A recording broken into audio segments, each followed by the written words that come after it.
sure you've heard this track before. It's Surface Tension 2. I've extended it, and it's one of my most popular extensions.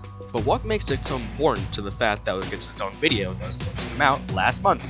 Okay, I don't really feel like saying important is a stretch, but okay, I'm sure we need to understand the history first. If this song comes from Black Mesa, obviously, but it started development in 2012, is what I'd say if I'm a dumbass. You see, Black Mesa started development about right after Half-Life Source release.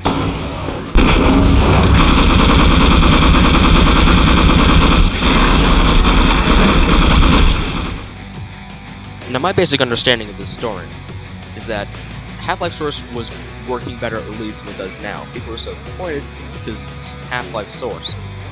A small group collected to remake the original Half-Life. Who went about this? I don't know, they figured it out. But overall, they would make Half-Life Source the better.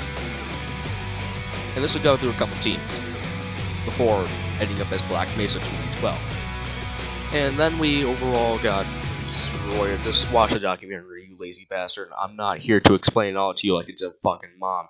Go do it. During this time, the soundtrack would be composed by one Joel Nielson.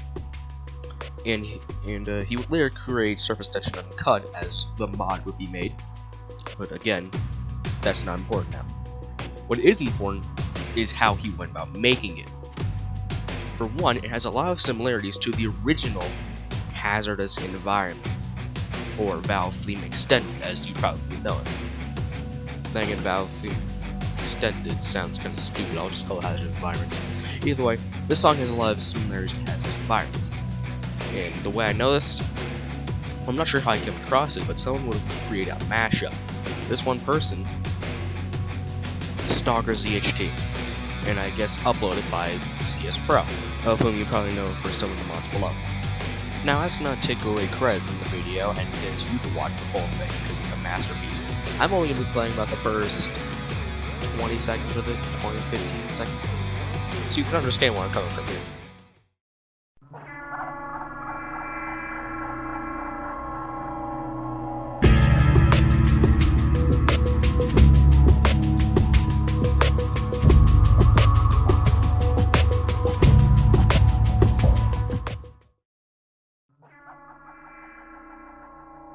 So, Surface Tension 2 is a remix, right?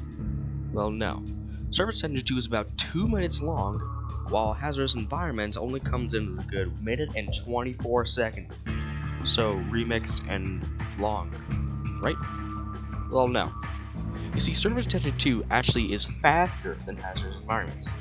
I tried making this asset myself, and that's the only reason I know.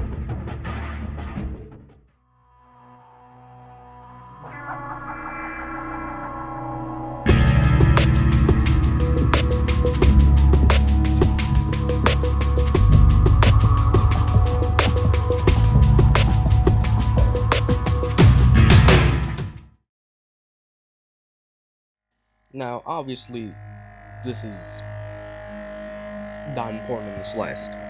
Now, I'm sure you understand where these tracks play, because I've played through it 3 times on this channel by now. You should know. It's gonna be 4 eventually, so you should know. If you don't, then you're new. You have an excuse. But either way, this plays at the exact same spot for both Black Mesa and Half-Life. That kind of cliff.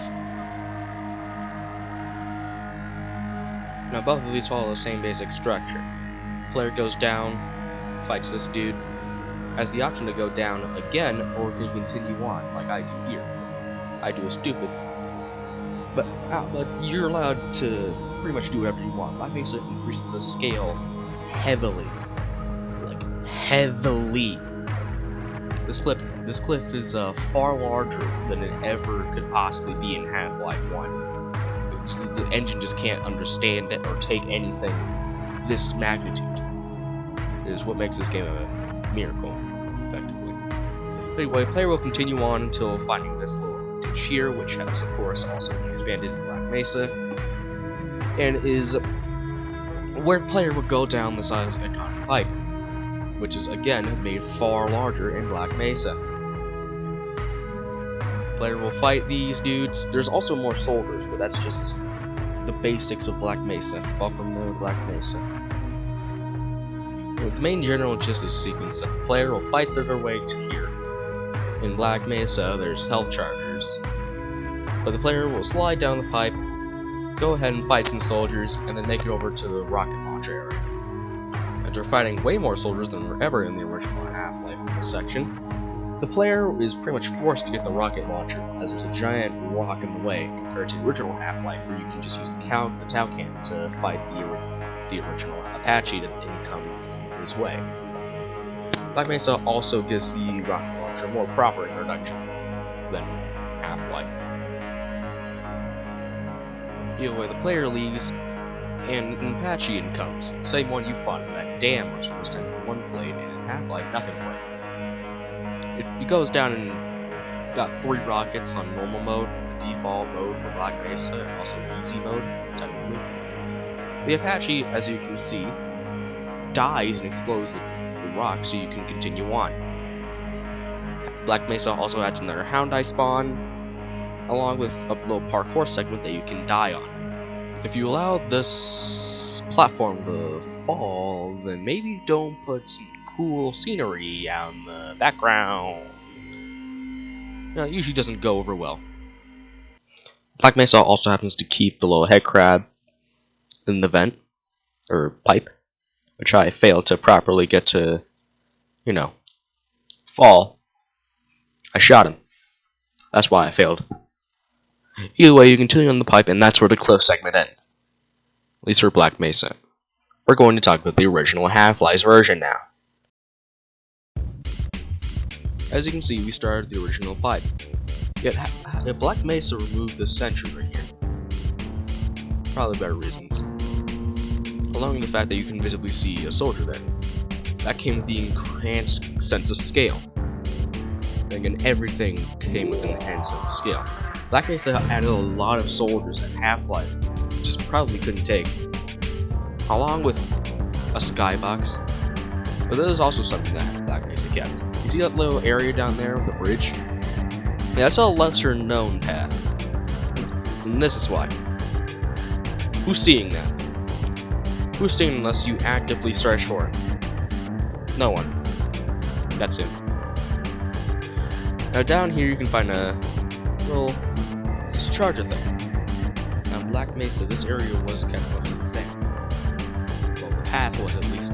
It seems to have been widened out quite a bit. Over here is the crevice where the head crab is. As you can see, we threw in a bit of SMG grenades in the health kit, along with the charger. And here's what I mean by widened out.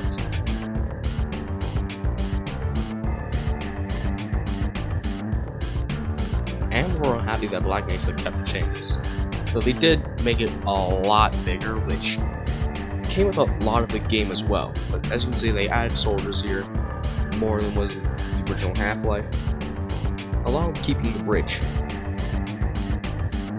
Those enhanced sense of scale also means it's harder to hit the soldiers above, who, yes, can actually see you now, which I feel it doing. But overall, they added a trip mine here, and that's the one major change that would actually probably make this section more deadly, because they actually removed the ability for the bridge to break. Then again, it is kept most of the same, scale enhanced once more, ignore that.